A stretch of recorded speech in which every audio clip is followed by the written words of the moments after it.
GRE verbal is the most important section in GRE, and that's what most of the people struggle in. So in this video, we have a very special guest, and he will be helping us how to score well in GRE, and he was 98 percentile in GRE verbal. So let's get started.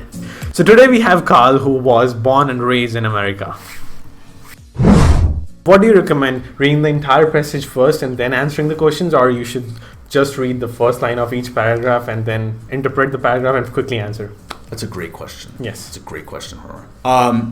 I think it depends on the person. For myself, I actually like to read the question first because it gives me something. Because I get very bored very quickly. So like if I don't have the destination in mind of like where am I going with this, then I am less likely to remember when I go back and read it. So I think probably the more efficient way is to just read the thing once and then know all the answers, but I'm retarded, so I can't do that. So what I like to do is I like to read the question and then look for the answer.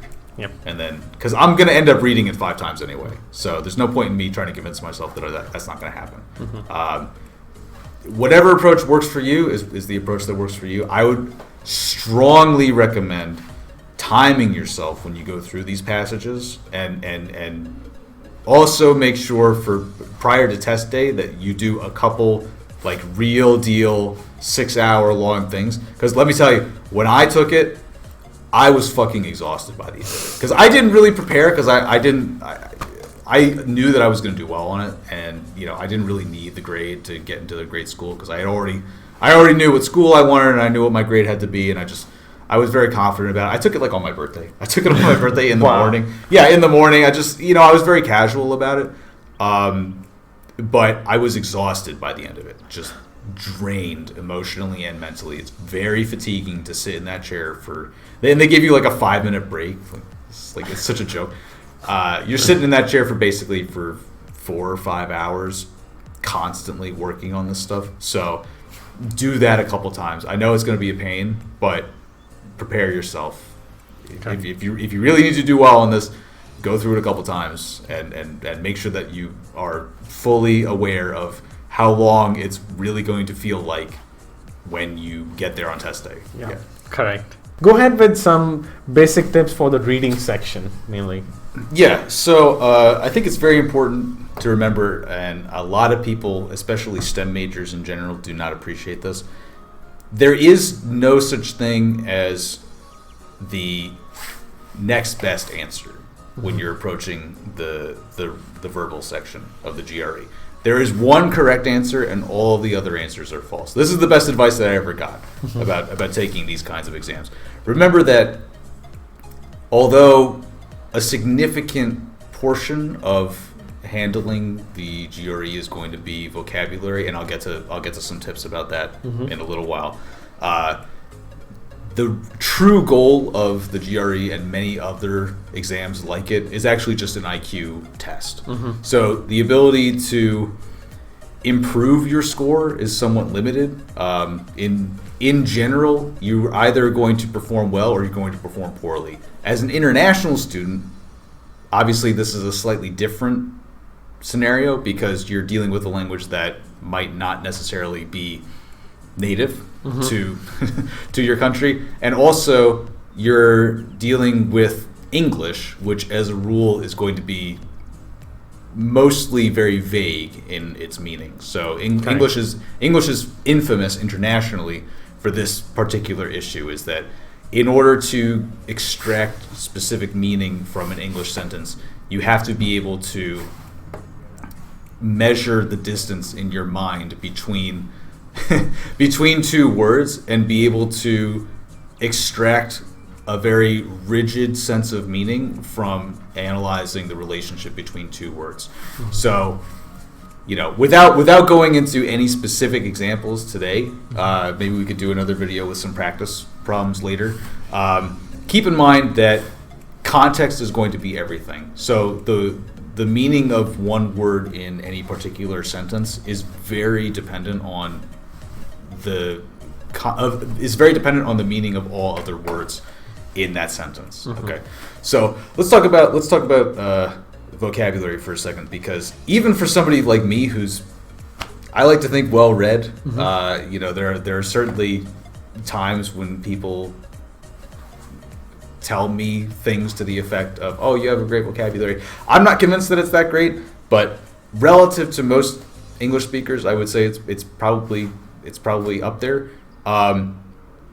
There are a couple things to keep in mind. Number one, reading, super important. So if you're trying to cram for the GRE a couple of weeks before, you're probably fucked. If you're trying to do this a couple months before, it's also going to be difficult. I would say if you want to do well on the GRE, you really need to commit a lifetime to your English vocabulary, to perfecting your English vocabulary. There's stuff on the GRE that I have never seen outside of that exam. Words that I have never encountered before outside of that exam. And I can honestly say that probably happened even when I was taking the exam that day. Wow. So there were words that I had just never, ever encountered before in my life. Something to keep in mind when that happens, because it inevitably, if it happened to me, it's going to happen to you. Yes. Okay. Something to keep in mind when that happens is that do not assume that the word that you do not understand is the correct answer. Okay? It might not be. In fact, it probably is not. So statistically, if you understand 4 words and 1 word is something you don't understand, then that statistically is probably not the answer. So don't panic when you find yourself looking at words that you don't understand. To broaden your ability to understand any one particular word, assuming that word is not part of the multiple choice. So for example, you're filling in a blank and you have to pick which word goes in the blank. If that is not the case and you're reading the word in a sentence, for example, in the reading section, do your best to predict what the meaning of that word is going to be based on the words that are around it. Okay, I mean, as someone who's probably English as a second language or third language, you probably already understand how to do this, but just develop those skills as best as you can, because it's absolutely critical. Yes. In terms of enhancing your ability to learn new vocabulary, especially at this level, it's very important to understand that the majority of the vocabulary that you are not going to be familiar with in the GRE is vocabulary that is very specific to the educated class.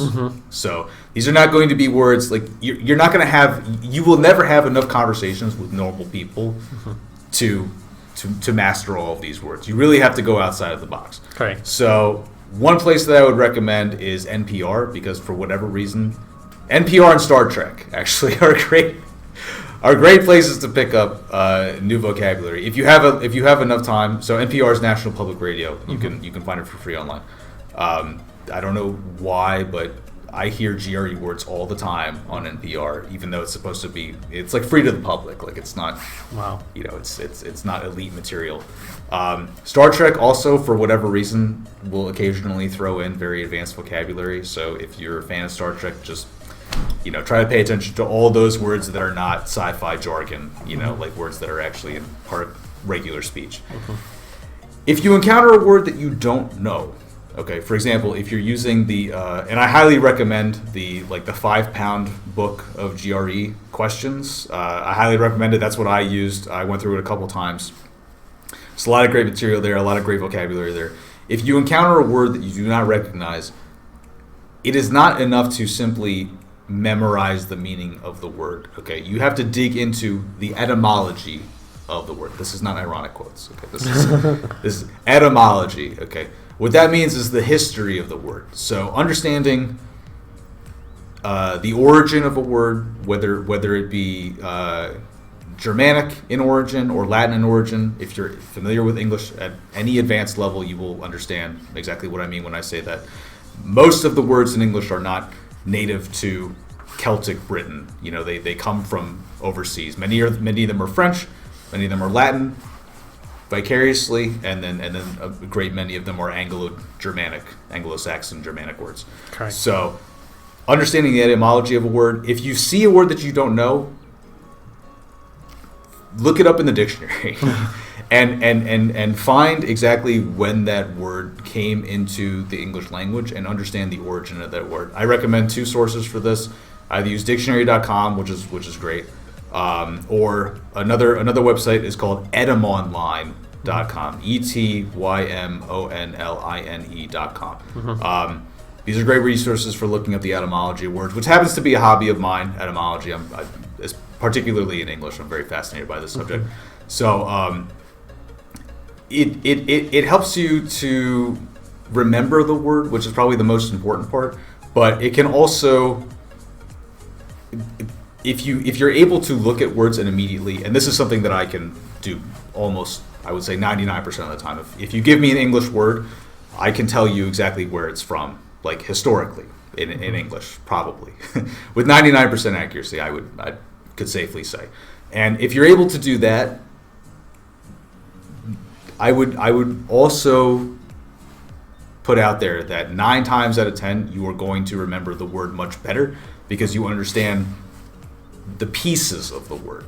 So if you understand the pieces of the word and you understand how they're put together, then that will frequently help you remember the meaning of the word, rather than just looking at it and trying to remember it. Like, especially English to Indian, I would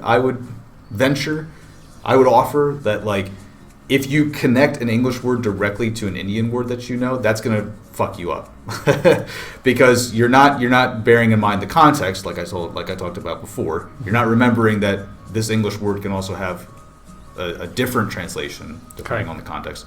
And if you're completely ignoring the etymology of the word, you might be ignoring a possible definition that was never even given to you.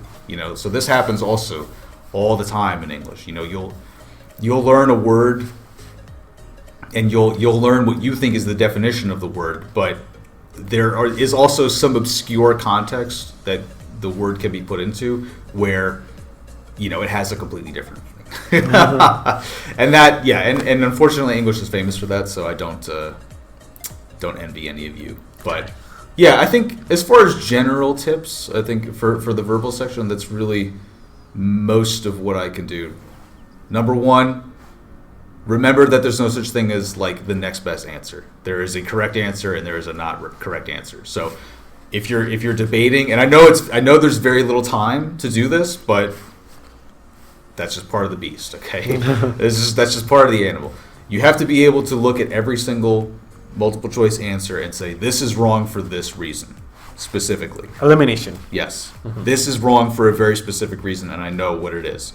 This is wrong for another very specific reason, and I know exactly what it is. Correct. And you have to be able to do that. If you think, well, this one could be right, you're not thinking about it in the right way. Yes. So, and then also, learn English. Learn as much vocabulary as you can, and keep in mind that etymology is a very proud tradition in English. It's the reason why we spell things the way that we do, is because we have historically put a lot of emphasis on the origin of words. So the reason why English spelling is not phonetic, really, mostly not phonetic, is because we have a very strong connection to this etymology. So it'll be very helpful for you to learn what that is if you intend to do well on the verbal reasoning. Yes.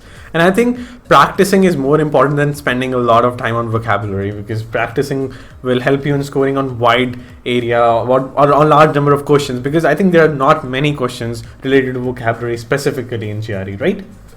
No, that's not true at all. That's just not true, because you'll frequently be given a multiple choice question and you have to choose between 5 words, and if you don't understand 4 of those words, the probability of you getting the answer correct is Wrong. Okay. It's a lot less. I mean, I'm not going to do the probability here. Because I was telling my SAT experience, because if you have better understanding with words and sentence formation, then you can probably guess the meaning of the word. And well, that would be true if you had a high school level English understanding already. Yeah. If you're lacking that, then it's not going to fucking help you. Yeah, true. Yeah, and unfortunately, the GRE, I will say, the level of vocabulary in the GRE is staggering. It is. I told you, there are words in the GRE I have never seen. It's not like I saw it once before or I see it sometimes and I just don't know it. I have I swear to God, never seen Wow. some of these words, and it's so, be prepared for that. Again, I cannot emphasize this enough. I highly recommend the 5-pound book of the GRE thing. Maybe we'll put a link to it on Amazon or something like that in the description. Sure. If you're having any doubts about why you got the answer wrong, go into the answer section of that book. It'll tell you exactly why. If you think to yourself, that's stupid, you're wrong. Okay, just remember that. Okay, most of the time STEM majors are willing to accept that their answer is wrong and be proven wrong. But when it comes to verbal things, everybody wants to get all like finicky and semantic about the argument. Keep in mind that there is, at least in my opinion, and I think in the opinion of many smart people, I'm not going to put myself in that camp. I will. I'm doing it right now. There is no difference between verbal reasoning and mathematical reasoning. It's just a level. It's just a matter of how comfortable you are in formulating your reasoning in those terms.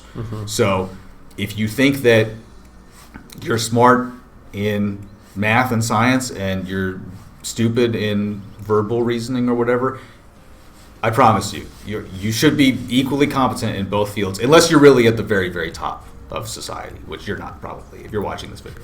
Correct. So I'm not, okay, or Nora's not. Okay, just keep in mind that the same level of self-doubt that you would apply when you get an answer wrong on a mathematical question, like you see the answer and you say, oh, I got this wrong.